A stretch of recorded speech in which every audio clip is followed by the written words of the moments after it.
જે સ્ટોક્સ જો સવારથી આપણને સારી તેજી દર્શાવી રહ્યો છે, આઈશર મોટર્સ એની વાત કરી લઈએ. કંપનીના પરિણામો આવ્યા હતા, શાનદાર પરિણામો રહ્યા છે અને એ સાથે જ આ પરિણામોમાં શું ખાસ હતું અને કેમ બજારને આ પરિણામો આટલા બધા ગમ્યા છે એની વિગત લઈએ સહયોગી તૃપ્તિ કપૂરિયા પાસેથી. જી તૃપ્તિ, જણાવો શું ખાસ પસંદ આવ્યું બજારને આઈશર મોટર્સના પરિણામોમાં? Good afternoon Neeraj. આજે સવારથી જોઈ રહ્યા છે કે નિફ્ટીની દિગ્ગજ કંપની આઈશર મોટર આજે શાનદાર પરફોર્મન્સ દેખાડી રહી છે. નો ડાઉટ નિફ્ટીનો ટોપ ગેનર પણ આજે આપણને બનતો જોવા મળે. શાનદાર નંબર્સ આવ્યા છે, સાથે હાઇલાઇટ્સ પણ અહીંયા ખૂબ જ એક પોઝિટિવ જોવા મળી રહી છે. ઓવરઓલ અગર જો હું નફાના ફ્રન્ટની અગર જો વાત કરશું તો લગભગ આપણે વાર્ષિક ધોરણે 21% ગ્રોથ જોઈ રહ્યા છે. આવકના ફ્રન્ટ પર 23% એક સારો ઉછાળો જોઈ રહ્યા છે.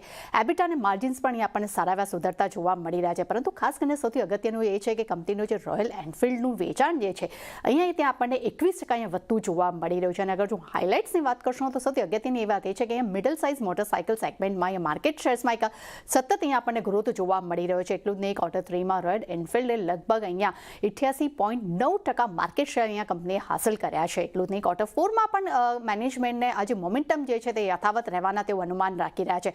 સાથે તેમનું એ પણ કહેવું છે કે FY27માં ઇન્ડસ્ટ્રીયલ ગ્રોથ જે છે તે હાઈ સિંગલ ડિજિટ રહેવાની તેઓ અપેક્ષા રાખી રહ્યા છે. અને સૌથી ઇમ્પોર્ટન્ટ વાત અહીંયા તેમણે કરી છે કે સ્થાનિક મોડલ મિક્સ અને પ્રાઇસીસમાં જે વધારો આવ્યો છે જેને કારણે કંપનીના ગ્રોસ માર્જિનમાં એક સારો સપોર્ટ મળ્યો છે અને અહીંયા માર્જિન પણ અહીંયા વધતા જોવા મળી રહ્યા છે. એટલું જ નહીં, તેમનું એ પણ કહેવું હતું કે જાન્યુઆરીમાં લગભગ તેમને 0.5% પ્રાઇઝીસ તેમને વધાર્યા છે, તેનો પણ સપોર્ટ ક્યાંક મળ્યો છે.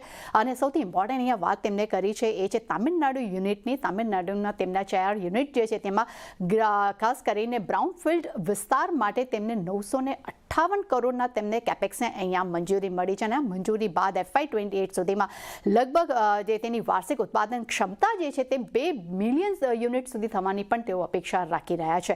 એટલે ડેફિનેટલી ખૂબ જ એક પોઝિટિવ નંબર્સ તો આવ્યા છે, સાથે કમેન્ટ્રી પણ ખૂબ જ પોઝિટિવ છે. અને આ દરેક સેગમેન્ટમાં કંપનીનું પરફોર્મન્સ અહીંયા આપણને ખૂબ જ શાનદાર જોવા મળ્યું છે. તે સાથે બ્રોકરેજ રિપોર્ટનો પણ સારો સપોર્ટ અહીંયા આપણને મળ્યો છે. HSBC તરફથી આપણને બાય રેટિંગ્સ જોવા મળી રહ્યા છે. CLSA અહીંયા આઉટ પરફોર્મ રેટિંગના રિપોર્ટ આપ્યા છે. જેફરીસ તરફથી પણ અહીંયા આપણને ખરીદદારીની સલાહ આપણને જોવા મળી રહી છે. HSBC તરફથી લગભગ આપણને 8,200ના ટાર્ગેટ છે. CLSA તરફથી આપણને 8,066ના ટાર્ગેટ્સ અહીંયા જોવા મળી રહ્યા છે. અને જેફરીસ તરફથી પણ આપણને 8,800ના ટાર્ગેટ અહીંયા જોવા મળ્યા છે. એટલે ડેફિનેટ સારા પરિણામ આવ્યા છે. હાઇલાઇટ્સ પોઝિટિવ છે અને બ્રોકરેજ રિપોર્ટનો પણ સપોર્ટ આજે આપણને આ કાઉન્ટર્સ પર જોવા મળી રહ્યો છે.